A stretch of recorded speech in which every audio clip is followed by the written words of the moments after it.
अरे भाभी, किस खानदान से आई हो आप? पूरी रात आपके कमरे में से लड़ाई झगड़े की आवाज आती रहती है। परेशान हो जाते हैं हम लोग तो। और ये जो आपकी जबान कैंची की तरह चलती रहती है ना, इसको संभाल के रखो, नहीं तो एक दिन आपका पति आपको छोड़कर चला जाएगा। आपके घर वालों ने सिखाया नहीं है कि अपने ससुराल में कैसे रहते हैं और अपने पति से कैसे बात करते हैं? छोटी, बेहतर होगा कि आप मेरे खानदान और मेरे माँ बाप के ऊपर मत जाइए। और अगर इतनी ही फिक्र थी ना आपको आपके भैया की, तो उनकी शादी किसी गूंगी या बहरी लड़की से करवा दी होती।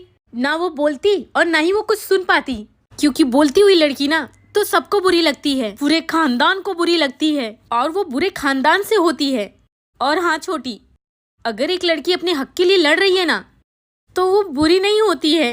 कम से कम वो अपने हक के लिए लड़ना तो जानती है ना, किसी को बोलना तो जानती है ना। और जब आपके भैया मुझे इतना मारते हैं, इतनी गंदी गंदी गालियां देते हैं, तब आप लोग कहाँ रहते हैं? क्यों नहीं मेरे हक के लिए बोलने आते हैं? इसका मतलब ये नहीं होता है छोटी कि वो बुरे